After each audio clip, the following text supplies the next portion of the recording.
ভারত এবার দেখিয়ে দেবে, ছাড়বে না কিছুতেই। আজকে আমরা আমাদের চ্যানেলে সুপ্রিম কোর্ট তথা হাইকোর্টের আইনজীবী সুভাষ রায়কে পেয়েছি। আজকে স্যারের কাছে আমাদের যে প্রশ্নটা থাকবে যে কাশ্মীরের যে ভয়াবহ হামলা, সেই হামলার পিছনে কারা দায়ী বা কাদের চক্রান্তে এই হামলা। নমস্কার আপনাদের সবাইকে। আমাদের দেশের জম্মু কাশ্মীর যে তিমিরে ছিল, এখন দেখা যাচ্ছে জম্মু কাশ্মীর সেই তিমিরেই রয়েছে প্রায়।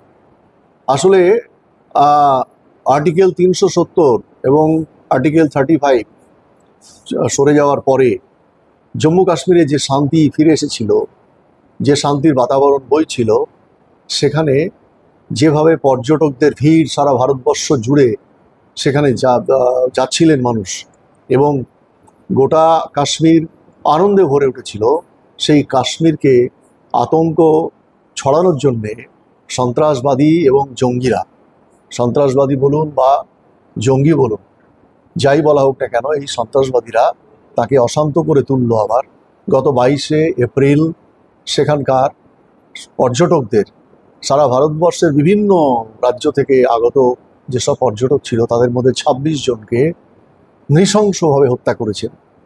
এবং এই নৃশংসভাবে হত্যা করার পিছনে তাদের আরও ধর্মীয় কারণ ছিল, সেগুলো না হয় আপনারা সবাই জানেন, সেটা নিয়ে আর আলোচনা করছি না। কিন্তু এরা কারা? এই লোকগুলো সবাই আমরা জানি এবং আমরা সবাই জানি যে পাকিস্তান থেকে এসেছিল, কিন্তু তাদেরকে কেউ হেল্প করেছিল? তাদেরকে কেউ সহযোগিতা করেছিল? যতদূর জানা গেছে, ন্যাশনাল ইনভেস্টিগেটিভ এজেন্সি এনআইএ এবং বিভিন্ন অন্যান্য সোর্স থেকে পাওয়া তথ্য অনুযায়ী জানা যাচ্ছে যে কাশ্মীরের প্রায় 15 জন জঙ্গি এবং 15 জন সন্ত্রাসবাদী এই খুনের সঙ্গে, বা বলা যায় এই মানুষগুলোকে যেভাবে হত্যা করা হয়েছে তার সঙ্গে জড়িত ছিলেন। এবং কাশ্মীর থেকে আগত এখন পর্যন্ত যা জানা যাচ্ছে যে 6 জন জঙ্গি ছিল। তাদেরকে সহযোগিতা করার জন্যে অন্ততপক্ষে 15 জন কাশ্মীরের বসবাসকারী স্থানীয় যে লোকাল রেসিডেন্ট যাকে বলা হচ্ছে, স্থানীয় বাসিন্দা 15 জন সন্ত্রাসবাদী তাদেরকে সহযোগিতা করেছিল। আমার কাছে তাদের নাম আছে, নামগুলো আপনাদের জানার জন্য একটু করে বলে দিচ্ছি।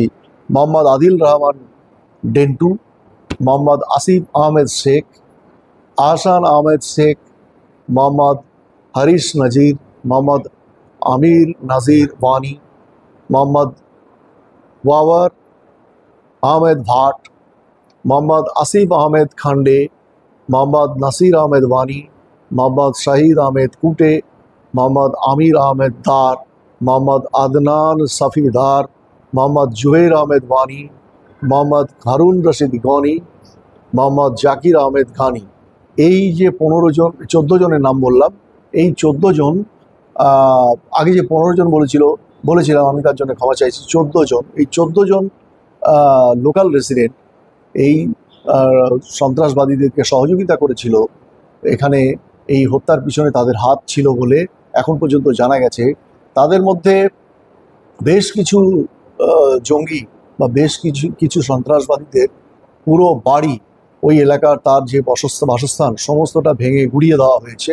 এখনও আরও বেশ কয়েকজন বাকি আছে, তদন্ত চলছে। এবং এর পিছনে কিন্তু সারা ভারতবর্ষের মানুষ চাইছেন বদলা, এবং এই বদলার জন্যে সারা ভারতের মানুষ যেমন প্রস্তুত, আমাদের দেশের কেন্দ্রীয় সরকারও সেভাবে প্রস্তুতি শুরু করেছে এবং প্রস্তুতি নিয়েছে। প্রস্তুতি আগেই আপনাদের জানিয়েছি যে সরকার ইতিমধ্যে বেশ কিছু ঘোষণা করেছেন। তার মধ্যে প্রধানতম বিষয় ছিল সিন্ধু নদের জল চুক্তি বাতিল।